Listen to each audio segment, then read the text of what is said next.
ಎಲ್ಲರಿಗೂ ನಮಸ್ಕಾರ. ಥಟ್ ಅಂತ ಹೇಳಿ ಕ್ವಿಜ್ ಕಾರ್ಯಕ್ರಮಕ್ಕೆ ತಮಗೆಲ್ಲ ಸ್ವಾಗತ. ಭಾರತೀಯ ಪುರಾಣಗಳನ್ನು ಒಂದು ಸಲ ಗಮನಿಸಿದಾಗ ಎರಡು ವಿಶೇಷ ಪಾತ್ರಗಳು ನಮ್ಮ ನೆನಪಿನಲ್ಲಿ ಸ್ಥಿರವಾಗಿ ಉಳಿಯುತ್ತೆ. ಮೊದಲನೆಯದು ಪರಶುರಾಮ, ಎರಡನೇದು ವಿಶ್ವಾಮಿತ್ರ. ಪರಶುರಾಮ ಬ್ರಾಹ್ಮಣನಾಗಿ ಹುಟ್ಟಿ ಕ್ಷತ್ರಿಯತ್ವವನ್ನು ಮೈಗೂಡಿಸ್ಕೋತಾನೆ. ವಿಶ್ವಾಮಿತ್ರ ಕ್ಷತ್ರಿಯನಾಗಿ ಹುಟ್ಟಿ ಬ್ರಾಹ್ಮಣನಾಗಬೇಕು, ಬ್ರಹ್ಮರ್ಷಿಯಾಗಬೇಕು ಅಂತ ಹೊರಡ್ತಾನೆ. ಇದು ಬಹಳ ವಿಶೇಷವಾದ ಒಂದು ವಿಚಾರ.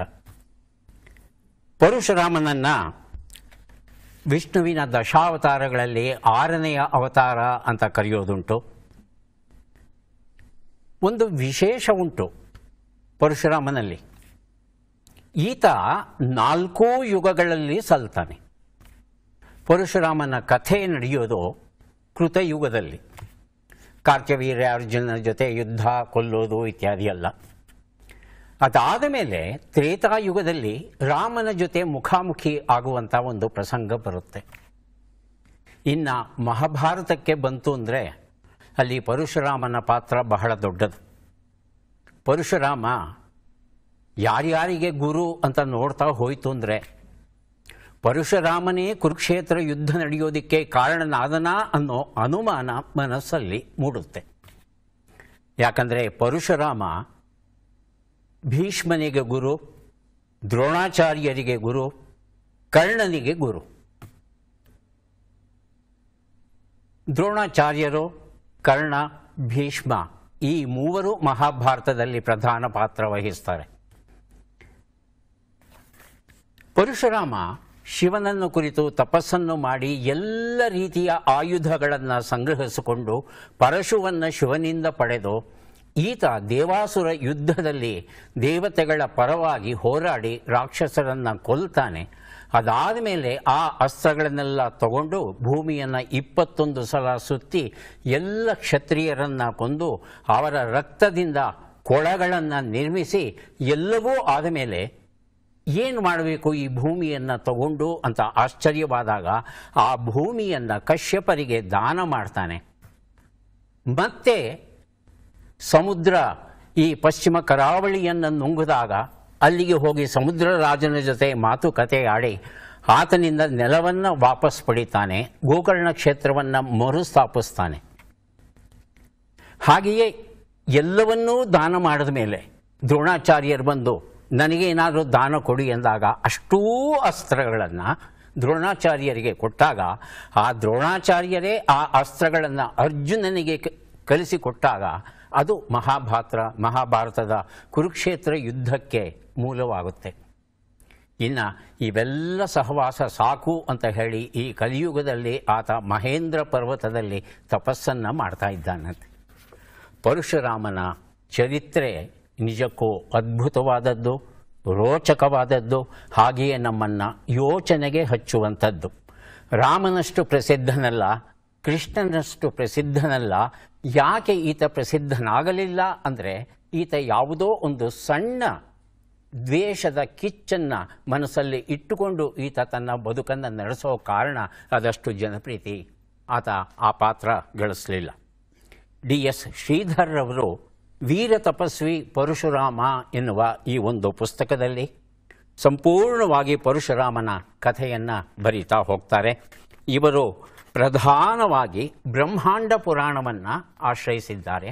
ಬ್ರಹ್ಮಾಂಡ ಪುರಾಣದ ಬಹುಭಾಗ ಪರಶುರಾಮನಿಗೆ ಮೀಸಲಾಗಿದೆ. ಹಾಗಾಗಿ ಆತನ ಹಿಂದೆ ಇರುವಂಥ ಆ ಮನುಷ್ಯ ಸ್ವಭಾವ ಏನಿದೆ ಅದನ್ನು ಅರ್ಥ ಮಾಡ್ಕೋಬೇಕಾದ್ರೆ ಈ ಒಂದು ಪುಸ್ತಕವನ್ನು ನೋಡಬಹುದು. ಅಪರೂಪದ ಪುಸ್ತಕ ವೀರ ತಪಸ್ವಿ ಪರಶುರಾಮ. DS ಶ್ರೀಧರ್ ಅವರು ಇದನ್ನು ಬರೆದಿದ್ದಾರೆ. ಕಾರ್ಯಕ್ರಮವನ್ನು ಆರಂಭಿಸ್ತಾ ಇದ್ದೇವೆ. ಸ್ಪರ್ಧಿಗಳ ಪರಿಚಯ. ಮೊದಲ ಸ್ಪರ್ಧಿ. ಎಲ್ರಿಗೂ ನಮಸ್ಕಾರ. ನನ್ನ ಹೆಸರು ಲತಾಮಣಿ ಅಂತ. ನಾನು ಬೆಂಗಳೂರು ಗ್ರಾಮಾಂತರ ಪ್ರೌಢಶಾಲೆಯಲ್ಲಿ ಕನ್ನಡ ಸಹಶಿಕ್ಷಕಿಯಾಗಿ ಕೆಲಸ ಮಾಡ್ತಾ ಇದ್ದೀನಿ. ನನ್ನ ಹವ್ಯಾಸ ಬಂದು ಪುಸ್ತಕಗಳನ್ನು ಓದೋದು, ಜೊತೆಗೆ ಸಂಗೀತವನ್ನು ಕೇಳೋದು. ಲತಾಮಣಿಯವರಿಗೆ ಸ್ವಾಗತವನ್ನು ಕೋರ್ತಾ ಇದ್ದೇವೆ. ಮುಂದಿನ ಸ್ಪರ್ಧಿ. ಎಲ್ಲರೂ ನಮಸ್ಕಾರ. ನನ್ನ ಹೆಸರು ನಾಗರಾಜು ಅಂತ. ನಾನು ರಾಮನಗರ ಜಿಲ್ಲೆಯಿಂದ ಒಂದು ಹಳ್ಳಿ ಕೋಳ್ಮಾರಂಕುಪ್ಪೆ ಅನ್ನೋದ್ರಿಂದ ಬಂದಿದ್ದೀನಿ. ನನ್ನ ವೃತ್ತಿ ವ್ಯವಸಾಯ. ನನ್ನ ಹವ್ಯಾಸ ಪುಸ್ತಕ ಓದೋದು, ಟಿ ವಿ ನೋಡೋದು, ಮತ್ತು ಆಕಾಶವಾಣಿಲೂ ಕೆಲವು ಕಾರ್ಯಕ್ರಮಗಳನ್ನು ಮಾಡಿದ್ದೀನಿ. ಆಮೇಲೆ ಸಮ್ಮರ್ ಟೈಮ್ನಲ್ಲಿ ಪಕ್ಷಿಗಳಿಗೆ ನೀರು ಹಾಕುವಂಥ ಕೆಲಸನ ಸುಮಾರು ವರ್ಷಗಳಿಂದ ಮಾಡ್ಕೊಬಂದಿದ್ದೀನಿ. ಸಾಧ್ಯವಾದರೆ ನೀವು ಅದನ್ನು ಮುಂದುವರಿಸಿ ಅಂತ ಹೇಳ್ತೀನಿ. ಬಹಳ ಸಂತೋಷ ನಾಗರಾಜ್ ಅವರೇ. ಕಾರ್ಯಕ್ರಮಕ್ಕೆ ಸ್ವಾಗತವನ್ನು ಕೋರ್ತಾ ಇದ್ದೇವೆ ತಮಗೆ. ನಮ್ಮ ಮೂರನೆಯ ಸ್ಪರ್ಧಿ. ಎಲ್ರಿಗೂ ನಮಸ್ಕಾರ. ನನ್ನ ಹೆಸರು ರೇಖಾ ಅಂತ. ನಾನು ಬೆಂಗಳೂರಿನ ಮಲ್ಲೇಶ್ವರಂ ಬಡಾವಣೆಯಿಂದ ಬಂದಿದ್ದೇನೆ. ನಾನು ಕರ್ನಾಟಕ ರಾಜ್ಯ ಮೇಲ್ಮನವಿ ಪ್ರಾಧಿಕಾರದಲ್ಲಿ ಕಾರ್ಯನಿರ್ವಹಿಸುತ್ತಿದ್ದೇನೆ. ನನ್ನ ಹವ್ಯಾಸಗಳೆಂದರೆ ಹಳೆಯ ಕನ್ನಡ ಚಲನಚಿತ್ರಗಳನ್ನು ಆಲಿಸುವುದು, ತಟ್ಟಂತ ಪ್ರೋಗ್ರಾಮ್ನ ಕಂಟಿನ್ಯೂಸ್ ಆಗಿ ನೋಡುವುದು. ಸಂತೋಷ ರೇಖಾ ಅವರೇ, ಕಾರ್ಯಕ್ರಮಕ್ಕೆ ಸ್ವಾಗತವನ್ನು ಕೋರ್ತಾ ಇದ್ದೇವೆ ತಮಗೆ. ಮೂವರು ಸಿದ್ಧವಾಗಿದ್ದರೆ ಕಾರ್ಯಕ್ರಮ ಆರಂಭಿಸೋಣ. ಮೊದಲಿಗೆ ನಿಯಮಗಳನ್ನು ಒಮ್ಮೆ ನೋಡಿಬಿಡೋಣ. ಒಟ್ಟು 10 ಪ್ರಶ್ನೆಗಳು. ಮೊದಲು ಬಜರ್ ಒತ್ತಿದವರಿಗೆ ಉತ್ತರ ನೀಡುವ ಅವಕಾಶ. ಪ್ರತಿ ಸರಿ ಉತ್ತರಕ್ಕೆ ಒಂದು ಪುಸ್ತಕ ಬಹುಮಾನ.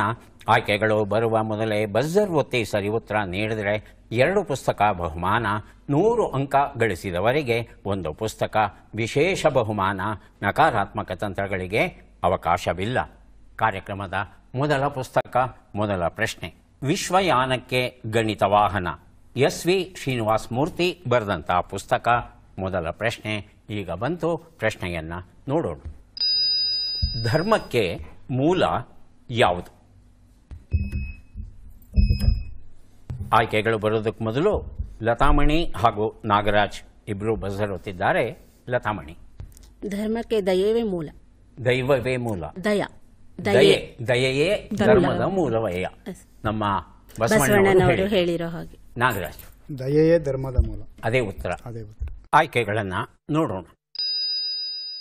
ಅತಿ ಮಾನುಷ ಶಕ್ತಿಯಲ್ಲಿ ನಂಬಿಕೆ, ಪುನರ್ಜನ್ಮದಲ್ಲಿ ನಂಬಿಕೆ, ಪೂಜೆ ಆರಾಧನೆ ಮತ್ತು ಧ್ಯಾನದಲ್ಲಿ ನಂಬಿಕೆ, ಯಜ್ಞ ಯಾಗಾದಿಗಳ ಆಚರಣೆ.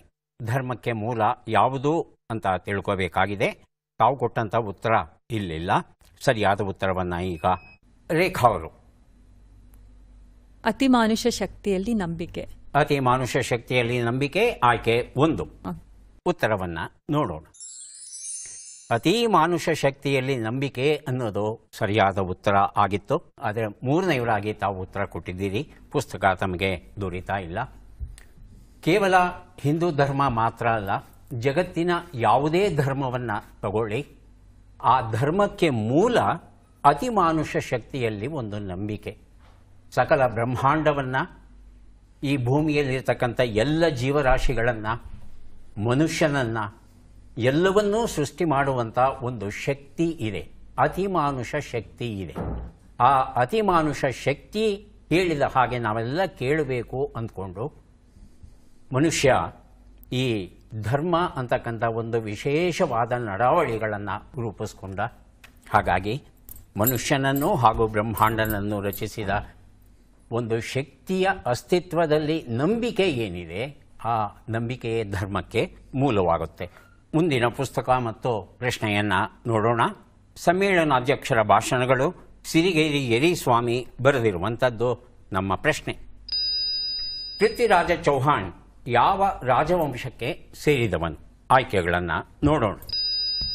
ಬುಂದೇಲ, ಚಹಮಾನ. ಹೇಳಿ ನಾಗರಾಜ್. ಚಹಮಾನ ಆಯ್ಕೆ 2. ಆಯ್ಕೆ 3 ತೋಮರ್.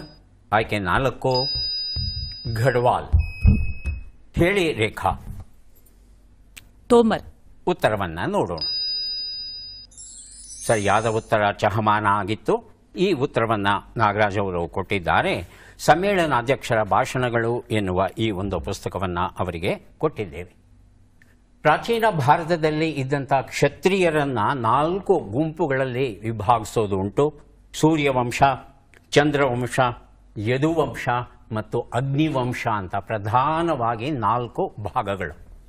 ಇದು ಕ್ರಮೇಣ ಅನೇಕ ಉಪಭಾಗಗಳು ಬೆಳ್ಕೊಂಡು ಕೊನೆಗೆ 36 ರಾಜವಂಶಗಳು ರೂಪುಗೊಳ್ಳುತ್ತೆ ಇತಿಹಾಸದಲ್ಲಿ.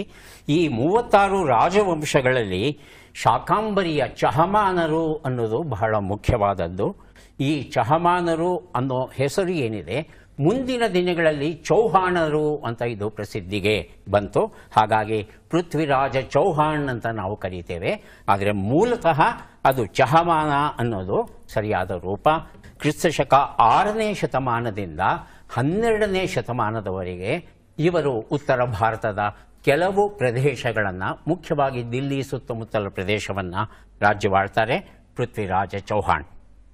ಮುಂದಿನ ಪುಸ್ತಕ ಸ್ವತಂತ್ರ ಭಾರತದ ಅಮೃತಗಳಿಗೆ ಪ್ರೊಫೆಸರ್ ಶ್ರೀನಿವಾಸ ಬಳ್ಳಿ ಬರೆದಿರುವಂಥದ್ದು. ಪ್ರಶ್ನೆ: ನಮ್ಮ ದೇಶದಲ್ಲಿ 40% ಮಣ್ಣು ಯಾವ ನಮೂನೆಗೆ ಸೇರಿದೆ? ಆಯ್ಕೆಗಳನ್ನು ನೋಡೋಣ. ಕಪ್ಪು ಹತ್ತಿ ಮಣ್ಣು ಬ್ಲ್ಯಾಕ್ ಕಾಟನ್ ಸಾಯಿಲ್, ಮೆಕ್ಕಲು ಮಣ್ಣು ಅಲ್ಯೂವಿಯಲ್ ಸಾಯಿಲ್. ಆಯ್ಕೆ 3 ಹೇಳಿ ನಾಗರಾಜ್. ಮೆಕ್ಕಲು ಮಣ್ಣು. ಮೆಕ್ಕಲು ಮಣ್ಣು ಆಯ್ಕೆ 2. ಆಯ್ಕೆ 3 ನೋಡೋಣ. ಕೆಂಪು ಹಳದಿ ಮಣ್ಣು ರೆಡ್ ಅಂಡ್ ಯೆಲ್ಲೋ ಸಾಯಿಲ್. ಹಾಗೂ ಆಯ್ಕೆ 4 ಜಂಬು ಮಣ್ಣು ಲ್ಯಾಟ್ರೈಟ್ ಸಾಯಿಲ್. 7ನೇದಾಗಿ ಬಸರುತ್ತಿದ್ದಾರೆ ಲತಾಮಣಿ. ಕೆಂಪು ಹಳದಿ ಮಣ್ಣು. ಕೆಂಪು ಹಳದಿ ಮಣ್ಣು ಆಯ್ಕೆ 3. ಸರಿಯಾದ ಉತ್ತರವನ್ನು ನೋಡೋಣ. ಸರಿಯಾದ ಉತ್ತರ ಮೆಕ್ಕಲು ಮಣ್ಣು ಆಗಿತ್ತು. ಮೆಕ್ಕಲು ಮಣ್ಣು ಈ ಒಂದು ಉತ್ತರವನ್ನು ಕೊಟ್ಟಿದ್ದಾರೆ ನಾಗರಾಜ್ ಅವರು. ಸ್ವತಂತ್ರ ಭಾರತದ ಅಮೃತಗಳಿಗೆ ಎನ್ನುವ ಈ ಒಂದು ಪುಸ್ತಕವನ್ನು ಅವರಿಗೆ ಕೊಟ್ಟಿದ್ದೇವೆ. ಮೆಕ್ಕಲು ಮಣ್ಣು ಅಂದರೆ ಏನು? ಪ್ರತಿ ಸಲ ಮಳೆ ಬಂದಾಗ ಆ ಮಳೆ ಏನು ಮಾಡುತ್ತೆ, ಎಲ್ಲ ಕಡೆ ಇರ್ತಕ್ಕಂಥ ಉತ್ತಮವಾದ ಮಣ್ಣನ್ನೆಲ್ಲ ಕೊಚ್ಚಿಕೊಂಡು ಬರುತ್ತದೆ. ಕೊಚ್ಚಿಕೊಂಡ್ಬಂದು ಈ ನದಿ ಬಯಲ ಪ್ರದೇಶದಲ್ಲಿ ಅದನ್ನೆಲ್ಲ ಶೇಖರಿಸ್ತಾ ಹೋಗುತ್ತೆ. ಆ ಶೇಖರಿಸ್ತಾ ಹೋದಾಗ ಆ ಮೆಕ್ಕಲು ಮಣ್ಣು ಅಥವಾ ಅಲ್ಯೂವಿಯಲ್ ಸಾಯಿಲ್ ಅಂತ ಏನು ಕರಿತೇವೆ, ಅದರಲ್ಲಿ ಪೋಷಕಾಂಶಗಳು ಚೆನ್ನಾಗಿರೋ ಕಾರಣ ಬೆಳೆಗಳು ಚೆನ್ನಾಗಿ ಬೆಳೆಯುತ್ತೆ. ಹಿಮಾಲಯದ ಬಯಲು ಪ್ರದೇಶ ಏನಿದೆ, ಹಿಮಾಲಯದಿಂದ ಬರುವ ನದಿಗಳು ಏನು ಹರಿದು ಬಂದು ಬಯಲು ಪ್ರದೇಶದಲ್ಲಿ ಮೆಕ್ಕಲು ಮಣ್ಣುಗಳ ಒಂದು ಸೊಗಸಾದ ಪ್ರದೇಶವನ್ನು ರೂಪಿಸಿವೆ. ಇದು ಅತ್ಯಂತ ಉತ್ತಮವಾದದ್ದು. ಈ ಮೆಕ್ಕಲು ಮಣ್ಣು ಹಳೆ ಮಣ್ಣು ಇರುತ್ತೆ, ಹೊಸ ಮಣ್ಣು ಅದರ ಮೇಲೆ ಸೇರ್ತಾ ಇರುತ್ತೆ. ಇದನ್ನು ಖದರ್ ಮತ್ತು ಬಂಗರ್ ಅಂತ ಕರೀತಾರೆ. ಈ ಮೆಕ್ಕಲು ಮಣ್ಣಲ್ಲಿ ವಿಶೇಷವಾಗಿ ನಮ್ಮ ದೇಶದಲ್ಲಿ ಗೋಧಿ, ಜೋಳ, ಕಬ್ಬು, ಹಾಗೆಯೇ ಬೇಳೆಕಾಳು, ಎಣ್ಣೆ ಬೀಜಗಳನ್ನು ವಿಶೇಷವಾಗಿ ಬೆಳೆಯೋದು ಉಂಟು. ಮುಂದಿನ ಪುಸ್ತಕ ಅಟ್ಟ ಹತ್ತಿದ ಮೇಲೆ ಕಥಾ ಸಂಕಲನ. KP ಸತ್ಯನಾರಾಯಣ ಬರೆದಿರುವಂಥದ್ದು. ನಮ್ಮ ಪ್ರಶ್ನೆ: ಚಿತ್ರನಟ ದ್ವಾರಕೀಶ್ ಸ್ವತಂತ್ರವಾಗಿ ನಿರ್ದೇಶಿಸಿದ ಮೊದಲ ಚಿತ್ರ ಯಾವುದು? ಮೊದಲಿಗೆ ಲತಾಮಣಿ, ಆನಂತರ Nagaraj. Mayor Muttanna. Mayor Muttanna. Nagaraj. Mayor Muttanna. Mayor Muttanna. ಆಯ್ಕೆಗಳನ್ನು ನೋಡೋಣ. ರಾಯರು ಬಂದರು ಮಾವನ ಮನೆಗೆ, ಡಾನ್ಸ್ ರಾಜ ಡಾನ್ಸ್, ಶ್ರುತಿ, ನೀ ಬರೆದ ಕಾದಂಬರಿ.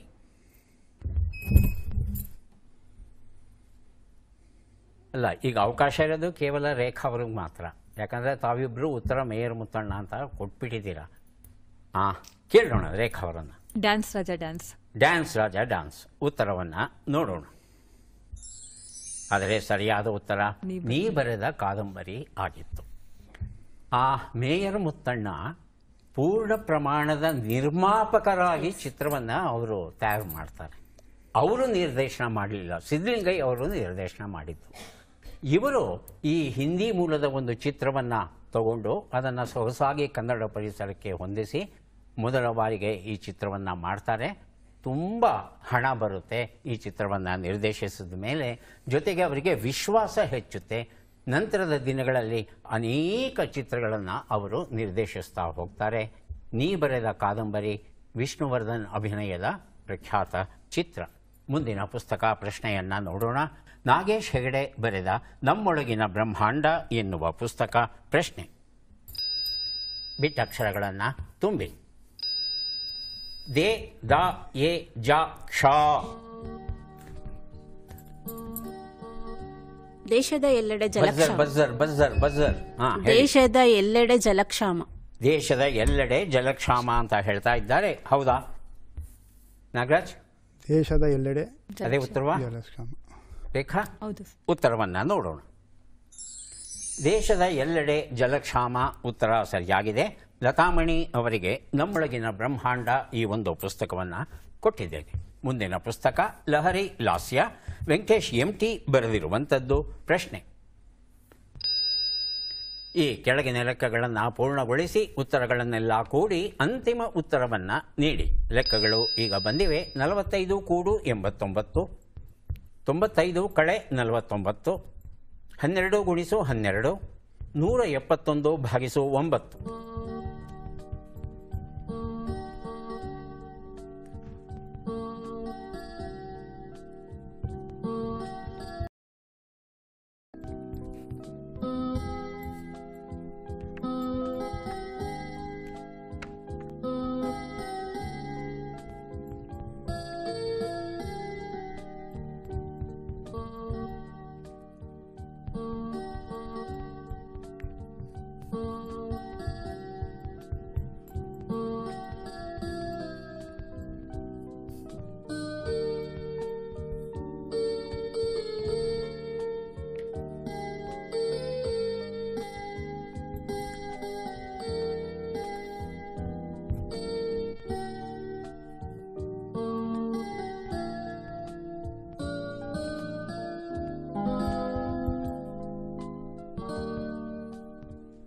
ಒಂದು ನಿಮಿಷದ ಕಾಲಾವಕಾಶ ಮುಕ್ತಾಯ ಆಗಿದೆ. ಲತಾಮಣಿ ಹಾಗೂ ರೇಖಾ ಬರೆದಿರುತ್ತಿದ್ದಾರೆ. ಲತಾಮಣಿ ಅಂತಿಮ ಉತ್ತರ 643. ರೇಖಾ 343. 343. ಉತ್ತರವನ್ನು ನೋಡ್ತಾ ಹೋಗೋಣ. ಒಂದು ಉತ್ತರ 134, 46, 144, 19 ಎಲ್ಲವನ್ನ ಕೂಡಿದ್ರೆ 343 ಬಂದಿದೆ. ಈ ಉತ್ತರವನ್ನು ರೇಖಾ ಅವರು ಕೊಟ್ಟಿದ್ದಾರೆ. ಲಹರಿ ಲಾಸ್ಯ ಈ ಒಂದು ಪುಸ್ತಕವನ್ನು ತಮಗೆ ಕೊಟ್ಟಿದ್ದೇವೆ. ಈಗ ಕೊಡ್ತಾ ಇದ್ದೇವೆ ಚಿನ್ನೂರ ಸಂಧ್ಯಾಗ ಎನ್ನುವ ಹಾಸ್ಯ ರಸಾಯನದ ಕೃತಿ. ಪ್ರಹ್ಲಾದಗುಡಿ ಸಿಂಧನೂರು ಬರೆದಿರುವಂಥದ್ದು ನಮ್ಮ ಪ್ರಶ್ನೆ. ಈ ಹೂವನ್ನು ಗುರುತಿಸಿ ಚಿತ್ರವನ್ನು ನೋಡೋಣ.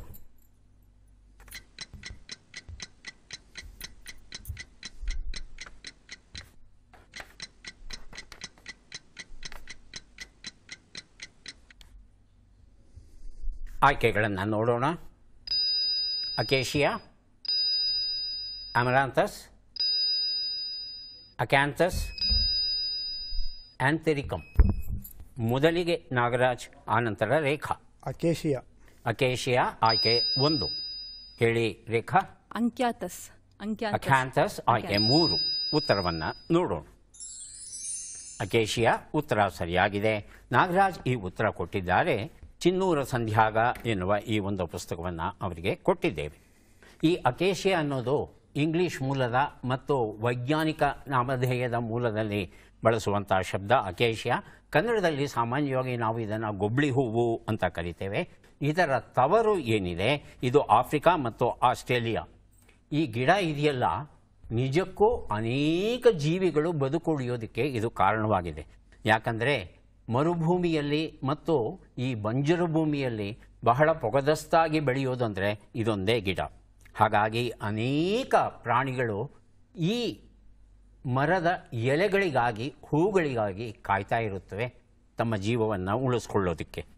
ಈ ಗೊಬ್ಬಳಿ ಹೂವಿನ ತೊಗಟೆ ಇದೆಯಲ್ಲ, ಆ ತೊಗಟೆಯಿಂದ ಅನೇಕ ಔಷಧಗಳನ್ನು ತಯಾರು ಮಾಡ್ತೇವೆ. ಇಂಕ್, ಶಾಯಿ ತಯಾರು ಮಾಡ್ತೇವೆ. ಬಣ್ಣಗಳನ್ನು ತಯಾರು ಮಾಡ್ತೇವೆ. ಹಾಗೆಯೇ ಇಂಡಿಯನ್ ಗಮ್ ಅಂತ ಹೆಸರಾಗಿರ್ತಕ್ಕಂಥ ಗೋಂದು ಏನಿದೆ, ಆ ಗೋಂದನ್ನು ಸಹ ನಾವು ತಯಾರು ಮಾಡ್ತೇವೆ.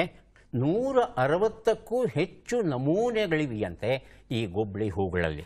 ಮುಂದಿನ ಪುಸ್ತಕ ಶ್ರೀಮಾತಾ ವೈಷ್ಣೋದೇವಿ ಪ್ರವಾಸ ಕಥನ, KV ಲಕ್ಷ್ಮಣಮೂರ್ತಿ ಬರೆದಿರುವಂಥದ್ದು. ಪ್ರಶ್ನೆ: ಈ ಅಕ್ಷರಗಳನ್ನು ಸರಿಯಾಗಿ ಜೋಡಿಸಿ. ಅಕ್ಷರಗಳು ಗೆ, ದು, ಟ, ನು, ಬೆ, ದ, ರ, ಣ. ಬಜರ್ ಹೊತ್ತಿದ್ದಾರೆ ಲತಾಮಣಿ. ದೂರದ ಬೆಟ್ಟ ನುಣ್ಣಗೆ. ನಾಗರಾಜ್. ದೂರದ ಬೆಟ್ಟ ನುಣ್ಣಗೆ. ರೇಖಾ. ದೂರದ. ಉತ್ತರವನ್ನು ನೋಡೋಣ. ದೂರದ ಬೆಟ್ಟ ನುಣ್ಣಗೆ ಉತ್ತರ ಸರಿಯಾಗಿದೆ.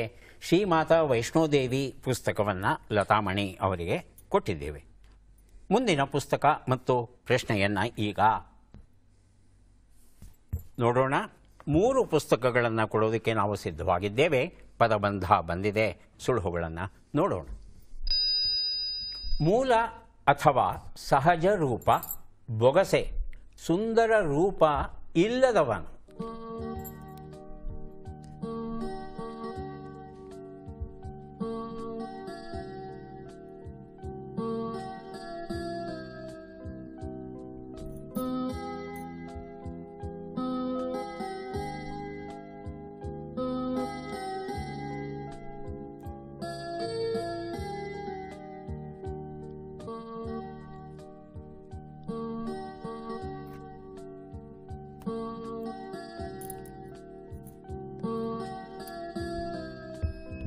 ಬಜರುತ್ತಿದ್ದಾರೆ ಲತಾಮಣಿ. ಒಂದು ಉತ್ತರ.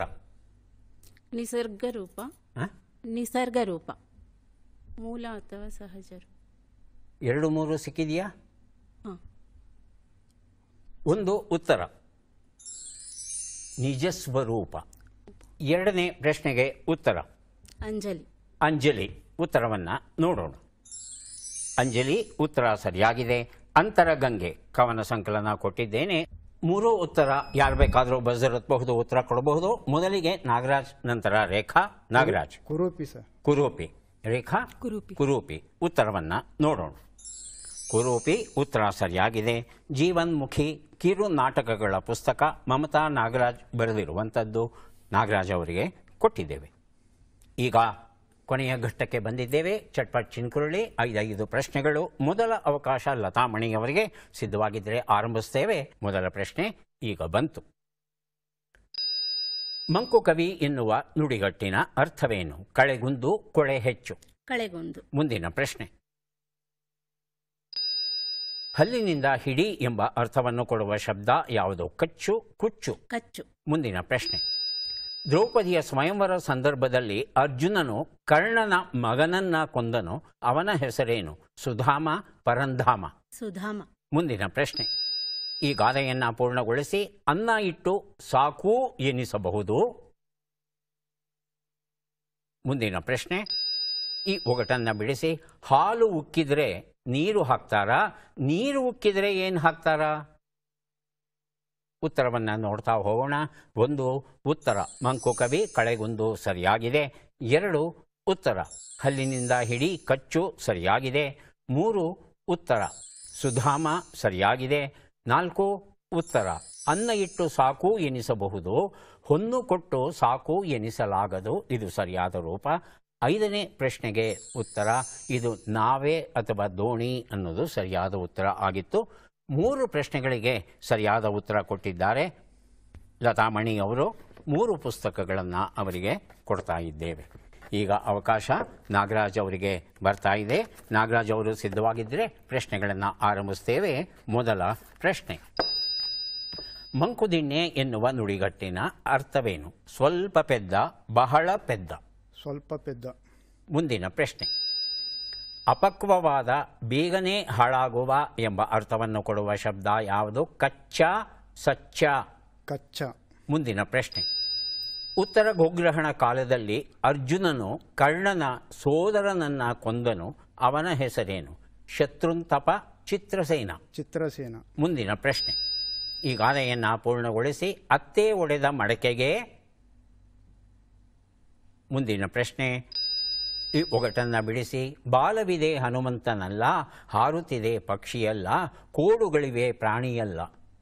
ಗಾಳಿಪಟ. ಗಾಳಿಪಟ. ಉತ್ತರವನ್ನು ನೋಡ್ತಾ ಹೋಗೋಣ.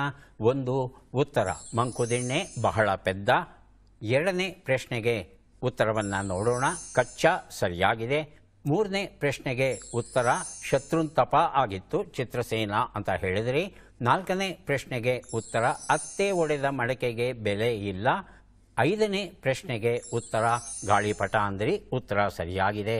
2 ಪ್ರಶ್ನೆಗಳಿಗೆ ಸರಿಯಾದ ಉತ್ತರ ಕೊಟ್ಟಿದ್ದೀರಿ. 2 ಪುಸ್ತಕಗಳನ್ನು ತಮಗೆ ಕೊಡ್ತಾ ಇದ್ದೇವೆ. ಈಗ ಅವಕಾಶ ರೇಖಾ ಅವರಿಗೆ ಬರ್ತಾ ಇದೆ. ರೇಖಾ ಅವರು ಸಿದ್ಧವಾಗಿದ್ದರೆ ಆರಂಭಿಸ್ತೇವೆ. ಮೊದಲ ಪ್ರಶ್ನೆ. ಮಂಕು ಬೂದಿಯನ್ನೆರಚು ಎನ್ನುವ ನುಡಿಗಟ್ಟಿನ ಅರ್ಥವೇನು? ಮೋಸ ಮಾಡು, ಮಾಟವನ್ನು ಮಾಡು. ಮೋಸ ಮಾಡು. ಮುಂದಿನ ಪ್ರಶ್ನೆ. ತಲೆಗೂದಲು ಎಂಬ ಅರ್ಥವನ್ನು ಕೊಡುವ ಶಬ್ದ ಯಾವುದು? ಕಚ, ಸಚ. ಕಚ. ಮುಂದಿನ ಪ್ರಶ್ನೆ. ಕುರುಕ್ಷೇತ್ರ ಯುದ್ಧದಲ್ಲಿ ಅರ್ಜುನನು ಶತ್ರುಂಜಯ ಮತ್ತು ದ್ವಿಪಾಟರನ್ನ ಕೊಂದನು. ಇವರು ಯಾರ ಮಕ್ಕಳು? ಶಕುನಿ, ಕರ್ಣ. ಶಕುನಿ. ಮುಂದಿನ ಪ್ರಶ್ನೆ. ಈ ಗಾದೆಯನ್ನ ಪೂರ್ಣಗೊಳಿಸಿ ಅಯ್ಯೋ ಅಂದವರಿಗೆ. ಮುಂದಿನ ಪ್ರಶ್ನೆ. ಈ ಒಗಟನ್ನು ಬಿಡಿಸಿ. ಗಾಳಿಗಿಂತ ಹಗುರ, ಬೇವಿಗಿಂತ ಕಹಿ, ರೆಕ್ಕೆ ಇಲ್ಲದಿದ್ದರೂ ಹಾರುತ್ತದೆ. ಗಾಳಿ. ಉತ್ತರ ಗಾಳಿಪಟ. ಗಾಳಿ, ಗಾಳಿಪಟ. ಗಾಳಿಪಟ. ಉತ್ತರವನ್ನು ನೋಡ್ತಾ ಹೋಗೋಣ. 1 ಉತ್ತರ ಮಂಕುಬೂದಿಯನ್ನೆರಚು ಮೋಸವನ್ನು ಮಾಡು ಸರಿಯಾಗಿದೆ. 2 ಉತ್ತರ ತಲೆಗೂದಲು ಕಚ ಸರಿಯಾಗಿದೆ. 3 ಉತ್ತರ ಕರ್ಣನ ಮಕ್ಕಳಾಗಿದ್ದರು ಶಕುನಿ ಅಂತ ಹೇಳಿದ್ರಿ. 4ನೇ ಪ್ರಶ್ನೆಗೆ ಉತ್ತರ ಅಯ್ಯೋ ಅಂದವರಿಗೆ 6 ತಿಂಗಳ ಆಯಸ್ಸು ಕಮ್ಮಿಯಾಗುತ್ತಂತೆ. 5ನೇ ಪ್ರಶ್ನೆಗೆ ಉತ್ತರ ಇದು ಹೊಗೆ ಸರಿಯಾದ ಉತ್ತರ ಆಗಿತ್ತು. 2 ಸರಿಯಾದ ಉತ್ತರ ಕೊಟ್ಟಿದ್ದೀರಾ. 2 ಪುಸ್ತಕಗಳನ್ನು ತಮಗೆ ಕೊಡ್ತಾ ಇದ್ದೇವೆ. ಯಾರಿಗೆ ಎಷ್ಟು ಪುಸ್ತಕ ಬಂದಿದೆ ಅದನ್ನು ನೋಡುವ ಕ್ಷಣ ಈಗ ಬಂತು. ಮೊದಲು ಲತಾಮಣಿ ಅವರಿಗೆ ಪುಸ್ತಕಗಳನ್ನು ಕೊಡ್ತಾ ಇದ್ದೇವೆ. 6 ಪುಸ್ತಕಗಳು ತಮಗೆ ದೊರೀತಾ ಇವೆ. ಪುಸ್ತಕಗಳನ್ನು ಸ್ವೀಕರಿಸಿ ಕಾರ್ಯಕ್ರಮದಲ್ಲಿ ಭಾಗಿಯಾಗಿದ್ದಕ್ಕೆ ತಮಗೆ ಧನ್ಯವಾದಗಳನ್ನು ಅರ್ಪಿಸ್ತಾ ಇದ್ದೇವೆ.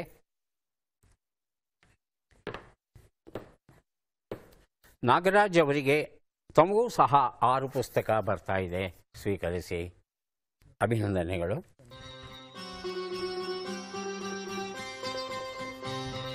ರೇಖಾ ಅವರಿಗೆ 3 ಪುಸ್ತಕ ದೊರೀತಾ ಇದೆ. ಸ್ವೀಕರಿಸಿ. ಅಭಿನಂದನೆ.